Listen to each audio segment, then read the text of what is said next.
Arrival. Chapter 1. A Child Arrives. 1989, Smallville, Kansas, USA. Suddenly, the sky was dark. There were hundreds of meteors in the sky. They went faster and faster. There was a very small spaceship in the center of the meteors. There was one person in this spaceship. A child. Nothing happened in Smallville. It was a small town in Kansas, and it was a very boring place. Then, one day, everything changed. Lionel Luthor arrived from Metropolis in his helicopter. He was a rich man, but he was not a nice man. He loved money, not people. His young son Lex sat next to him. Lex was 9 years old. He had red hair and blue eyes. His face was white, and his eyes were closed. He was very frightened. "Lex!" shouted his father. "Open your eyes now!" "I can't," Lex said. "I hate this helicopter." "Luthors aren't frightened of anything," Lionel said. "Look out of the window now!" Lex slowly opened his eyes and looked down. "I'm going to die," he thought. Two men waited for the helicopter in the car park of an old factory. The men were brothers, Dale and Bill Ross. "Why does Lionel Luthor want to buy our factory?" asked Dale. "I don't know," said Bill. "But we need his money. He isn't going to change anything. He told us that, and I believe him." Jonathan Kent and his wife Martha went into a shop on Main Street. Their faces were brown from the sun, and their jeans were old. They lived on a farm. "Afternoon, Nell," Jonathan said. "Hello, Jonathan," Nell said. She smiled at him. She liked Jonathan. "Hello, Martha," she said. She didn't smile at Martha. She didn't like her. "I'd like some tulips," said Martha. "Red tulips, please." There was a little girl in the shop. She was very pretty with dark hair. She was 3 years old. "Hello, Lana," said Martha. "Where are your mum and dad today?" "They're at the homecoming game," Nell said. "Here are your tulips." She gave them to Jonathan. In the street, Martha said sadly, "Oh, Jonathan, I looked at Lana's little face and She stopped. "I know, Martha," said Jonathan. "We both want a child." The meteors came closer and closer.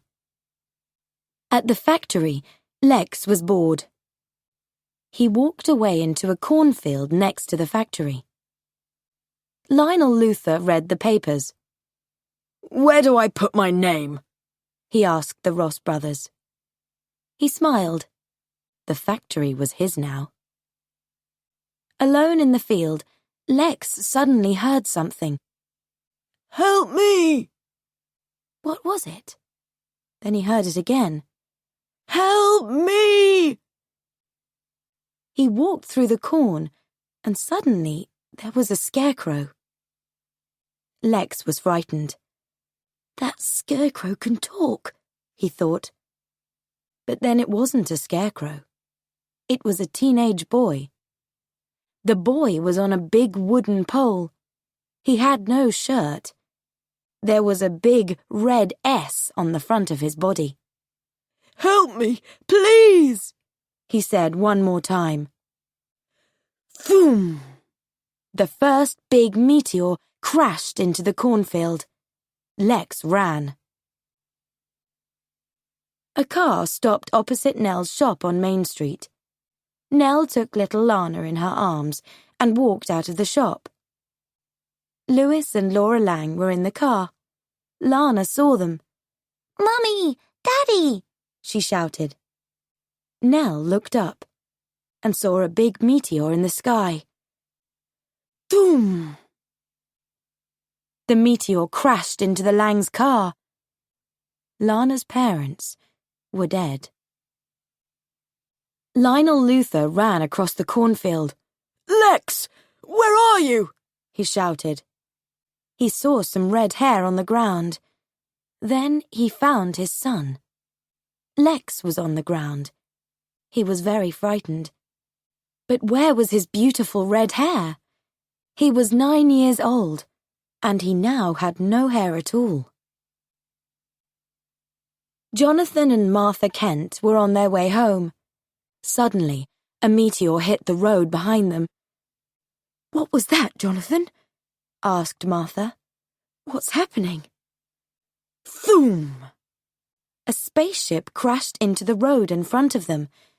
Jonathan tried to stop the car, but it crashed into a cornfield. When they opened their eyes, they saw a boy. He was about 3 years old, and he had no clothes. The boy pulled Jonathan's car door. It opened. Then he pulled Martha's car door. It opened too. Martha and Jonathan were very surprised. They were soon out of the car. Martha took the boy in her arms. "Are you okay?" asked Jonathan. "Yes, I'm fine. You?" said Martha. "Yes. Children don't fall from the sky," Jonathan said. "Then where did he come from?" Martha asked. "I don't think his mum and dad are from Kansas."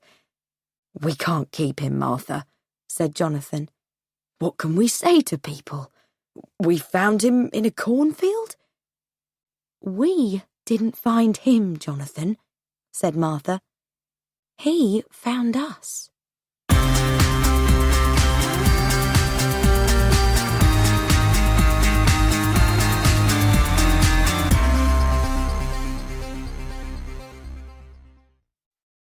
Chapter 2. Special and Different. Jonathan and Martha took the boy home to their farm. They named him Clark. They didn't tell him about his arrival. They didn't tell other people either. If someone asked, they said, "He's Martha's sister's son. She died." They didn't want Clark to be different from other children, but he was different. He was special.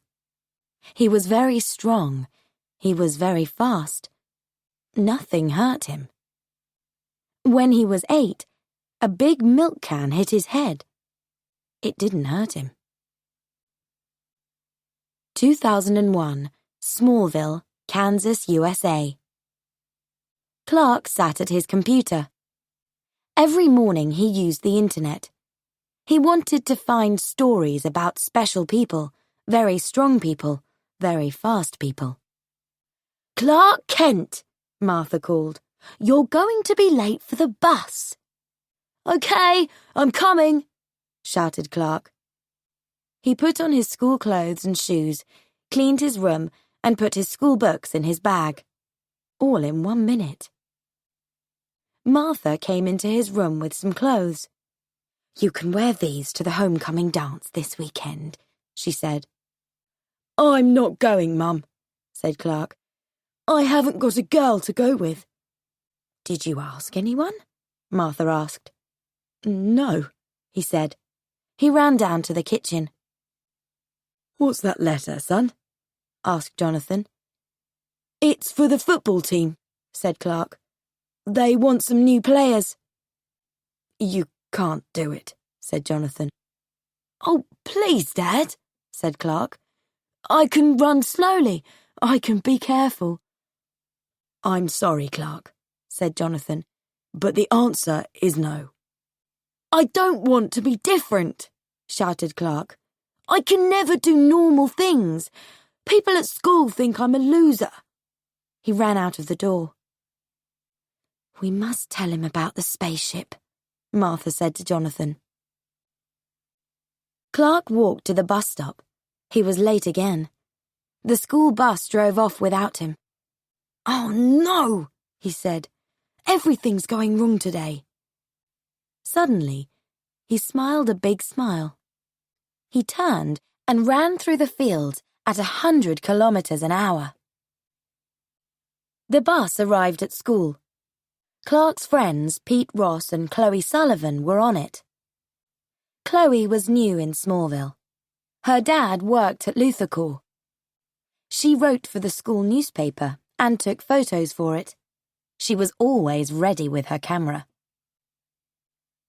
"Are you going to the dance with anyone?" Pete asked Chloe. "No, not yet," said Chloe. "Well, if Clark doesn't ask you." "I'm not interested in Clark, Pete," she said. "Right," said Pete. He knew that wasn't true. "Well, we can go to the dance together if you want," he said. "Not boy and girl, friend and friend." Suddenly Clark was there. "Hi, you two," he said. Pete and Chloe were very surprised to see their friend. "We saw you at your farm," Chloe said. "You weren't on the bus." "I came a different way," said Clark. "Are you ready for the football team, Clark?" asked Pete. "I'm not going to do it," said Clark. "But Clark," said Pete, "do you want to be the Scarecrow?" "The Scarecrow?" Chloe said loudly. "What's the Scarecrow?" "Shh," said Pete. "This happens here every year, Chloe. Before the homecoming game, the football players choose someone, a loser. They take him to the cornfield and take all his clothes. Then they write a big red S on the front of his body. And they put him on a big wooden pole," said Clark. "So he's a scarecrow." "How terrible," said Chloe. Then Clark saw a beautiful girl with long brown hair and a lovely smile. "See you later," he said to his friends. Clark walked across to Lana Lang. He was a meter from her. Suddenly, he crashed to the ground. His books went everywhere. "Why does this always happen near Lana?" he thought. "Is it because I like her?" "Hi, Clark. Are you okay?" she asked. "Hi, Lana," he said. "Yeah, I'm fine." She gave his books to him. "You're reading Nietzsche, huh? Are you Man or Superman?" "I don't know," Clark said. They smiled. "Lana!" shouted Whitney Fordman, a tall, good-looking student. He was Lana's boyfriend. Whitney was fantastic at sports. He was in all the school teams. He ran up and kissed Lana. They walked away together.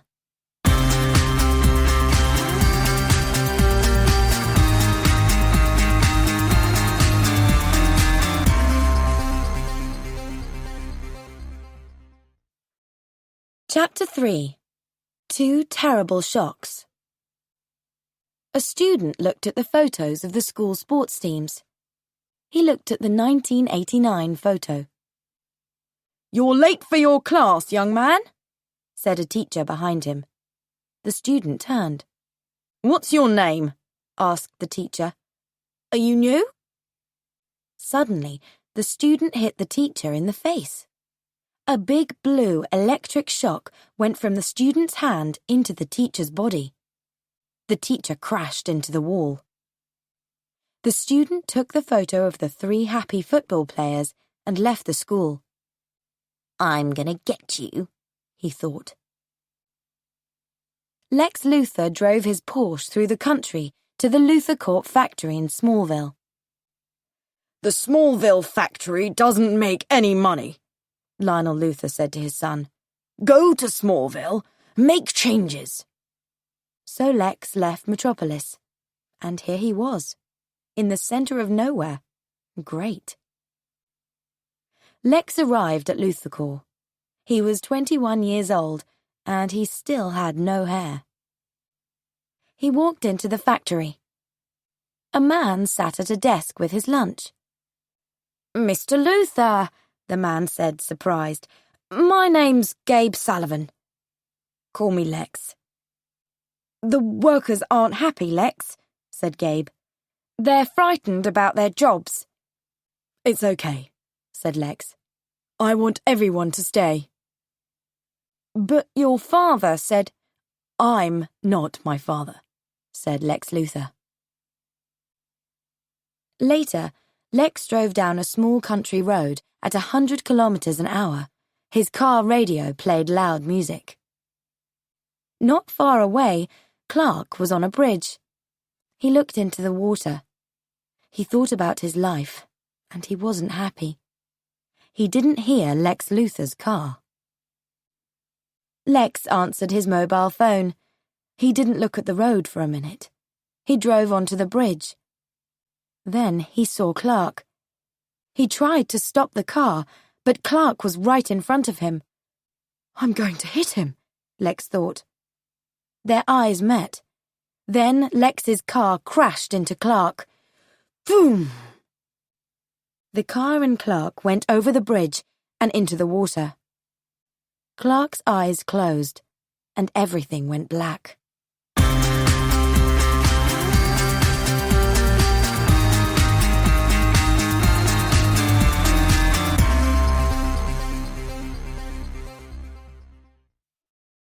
Chapter 4. The Green Necklace. Under the water, Clark opened his eyes. He was okay. He wasn't hurt. Then he remembered the car. The car! He found the car with Lex in it. Lex's eyes were closed. Clark pulled open the door and pulled Lex out. He took him in his arms and started to swim. When Clark put Lex on the ground, he thought he was dead. Clark put his left hand on Lex's body. Then he put his right hand over his left. 1, 2, 1, 2, 1, 2. "Come on, don't die," he said. Some water came out of Lex's mouth. He opened his eyes and saw Clark. He was very surprised. "But I hit you," he said. "Well, I'm not dead," said Clark. Clark looked at the bridge. "A car hit me at 100 kilometers an hour. I'm not hurt. I am not normal," he thought. The police and a doctor arrived. Then Jonathan Kent arrived too. Jonathan put his arms around Clark. "Are you okay, son?" he asked. "I'm fine, Dad," said Clark. "I'm Jonathan Kent. This is my son," Jonathan told a policeman. "Who was the stupid driver of the car?" "I was," said Lex Luthor. "You have a very special son, Mr. Kent," he said. "You saved my life, Clark. How can I thank you?" "Drive more slowly," said Jonathan. After dinner that night, Clark went up to his special room in the barn. He looked at the night sky. Then he looked over at the farmhouse next to the Kent's farm. The front door opened, and Lana Lang came out. Clark smiled. But then Whitney came out. Whitney put his arms around Lana. "Are you alone tonight?" he asked. "Yes. Aunt Nell's at Lex Luthor's," said Lana. "Did you hear about Clark?" she said. "He saved Lex's life today." "Clark?" Whitney said. "Clark Kent?" "Yes," said Lana. "Sometimes people can surprise you." Whitney didn't want to talk about Clark. He wanted to talk about Whitney. "I've got a game on Saturday," he said. "Some important people are going to be there." "That's great," Lana said. Whitney wanted to be a top football player. It was his dream. She gave her green necklace to him. The necklace was part of a meteor, a special meteor. This meteor hit Lana's parents' car. I can't take this, Lana, Whitney said. It means everything to you. Keep it just for the game, she said. He put it in his jacket. Then he kissed her.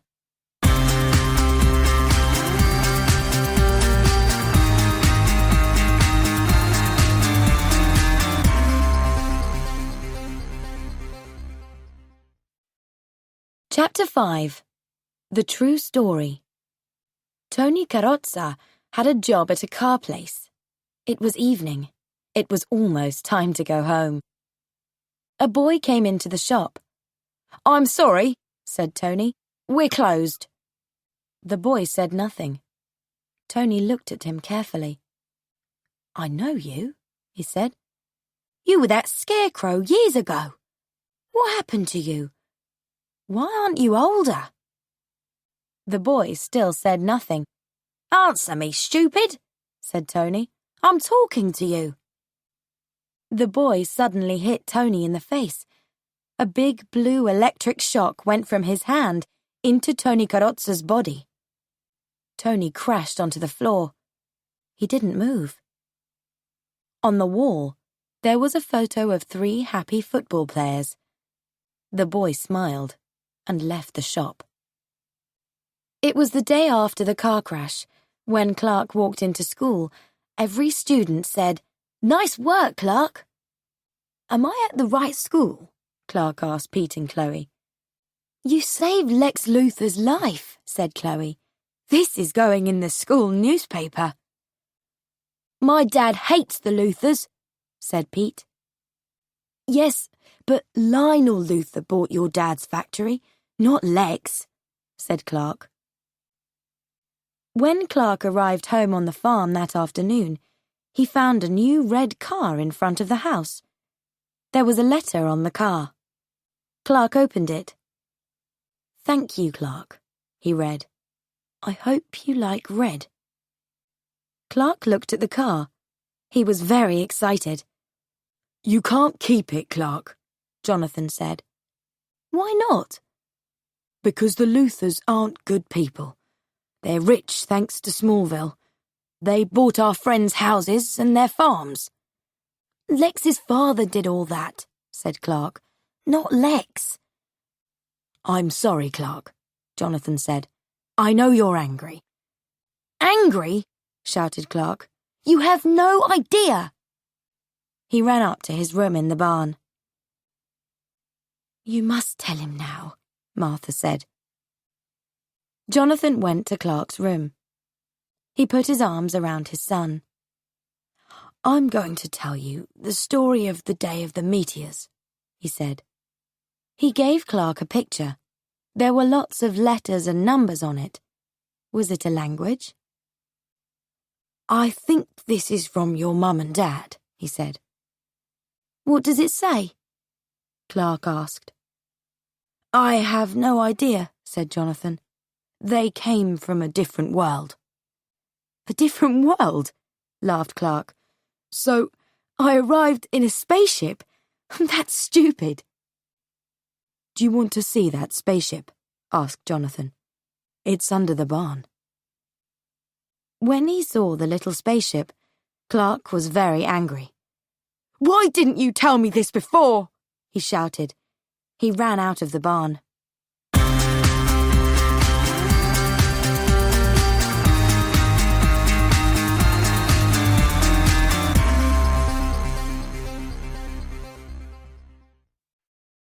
Chapter 6. A Quick Kiss. Lana Lang looked at the words, Louis Lang, 1957 to 1989. Laura Lang, 1959 to 1989. She heard something behind her. "Who's there?" she called. "It's me. It's Clark," he said. "What are you doing here?" Lana looked at Clark. He was nice. "Please don't tell anyone," she said.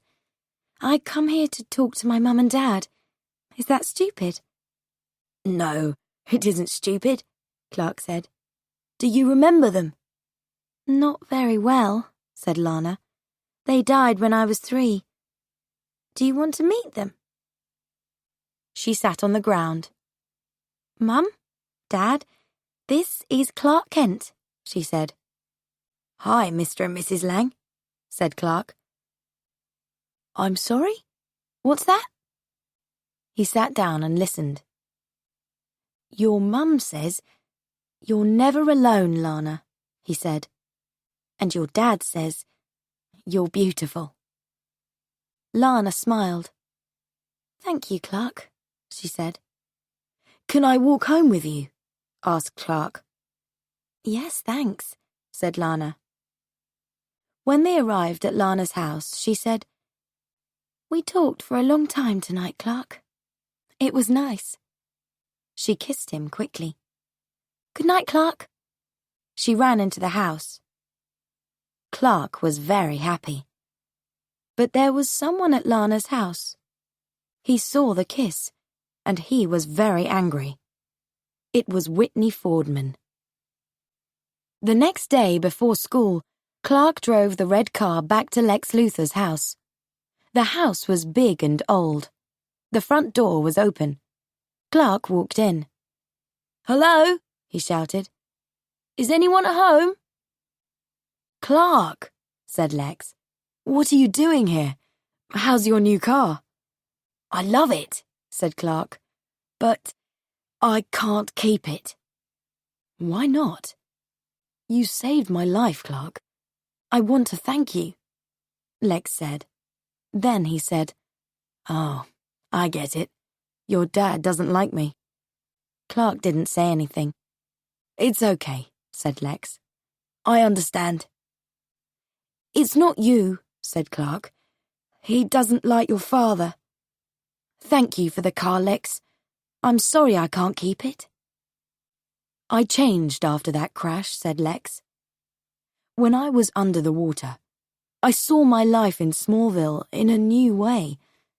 I can see now. This isn't the end of my old life in Metropolis.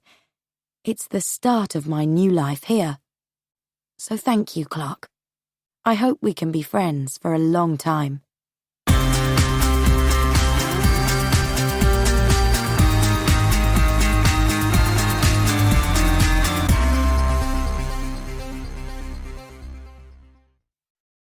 Chapter 7. This Year's Scarecrow. When school finished that afternoon, Chloe and Pete went into town. There were people and police cars in front of one of the shops, and a man was on the ground. "What happened here?" asked Chloe. "It's Freddie Post. He had a big electric shock," said a man. Chloe turned to Pete. "He's the third one this week," she said. "And here's something interesting. They were all in the school football team in 1989. Pete looked at the people by the body. He saw a teenage boy. "Who's that boy?" he asked. "I don't know," said Chloe. She quickly took a photo of him. The two friends walked back to the school and went to the newspaper room. "I'm going to put this photo into the computer," she said. "Can you find the 1989 yearbook, Pete?" A few minutes later, Pete sat next to Chloe with the book. "Chloe, look," he said. "This boy, 12 years ago. His name's Jeremy Creek." Chloe looked at the book and then at her photo. "It's the same person," she said. "And he's the same age. That's interesting." Chloe and Pete used the internet and wrote emails. They found old newspapers.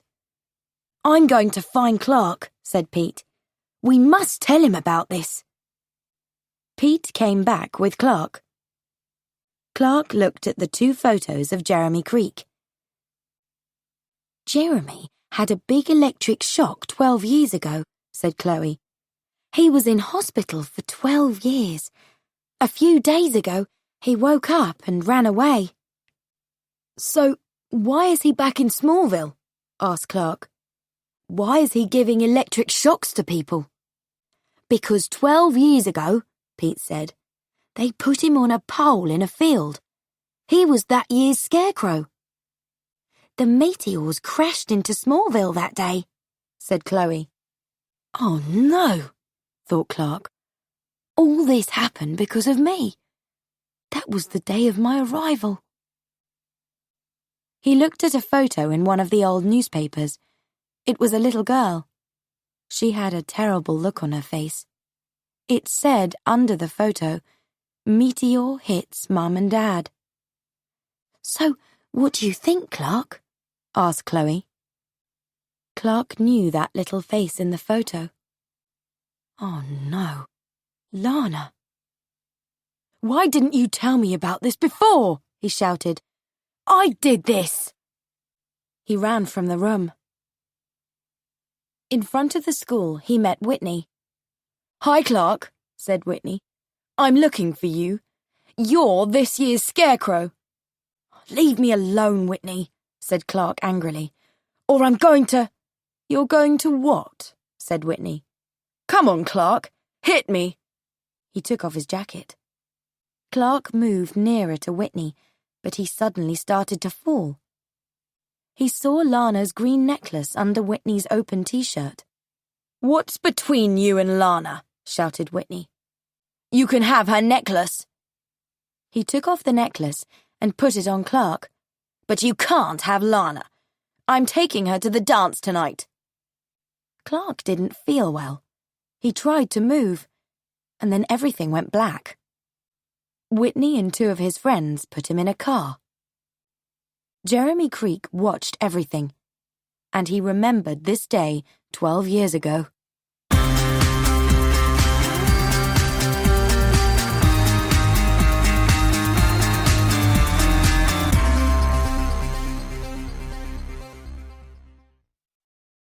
Chapter 8. A Big Red S. Clark woke up. He was in a cornfield on a pole. He was very cold. It was night, and it was October. He looked down. There was a big red S on the front of his body. He tried to move his arms. I can't move. What's wrong with me? He thought. It's the necklace.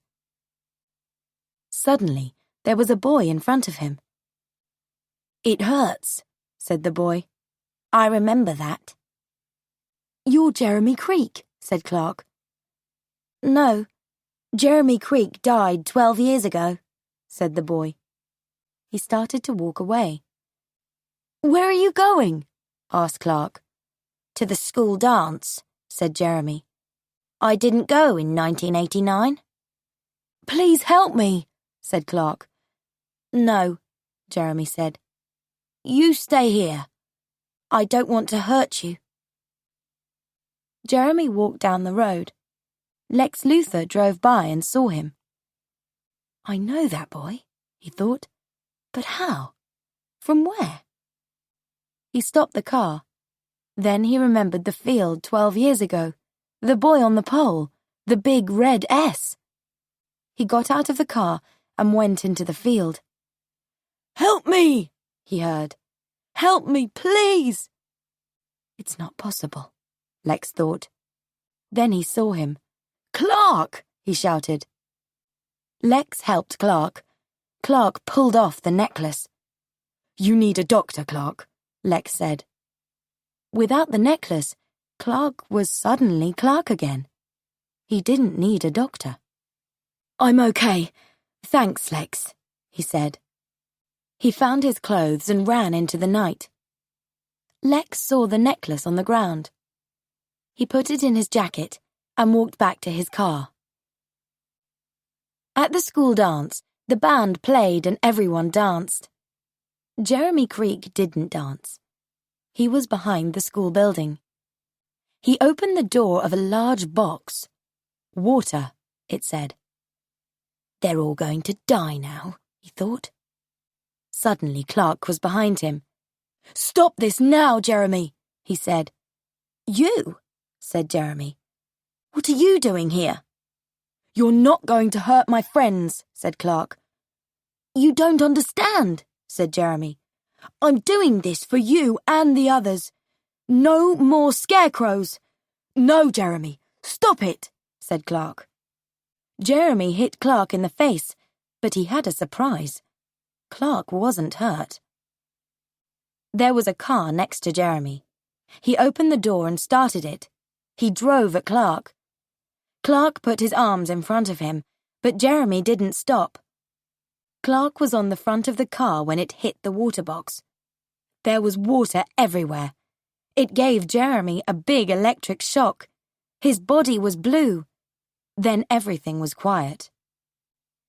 Clark pulled the car door. It opened. "Are you okay?" he asked. "Who are you?" asked Jeremy. "I want to go home." Clark watched the end of the homecoming dance. Lana and Whitney danced in the center of the room. Then they kissed. A long kiss. Clark was sad. He turned and left. There were 3 cars in a line in the car park. That's Whitney's car and his friend's cars, Clark thought. He had an idea. He took one car and put it on top of another one. Then he took the 3rd car and put it on top of the other 2. He waited. When students came out and saw the cars, they laughed. Then Whitney came out, with his arm around Lana. He saw his car. "Who did this to my car?" he shouted angrily. Everyone laughed, and Lana smiled.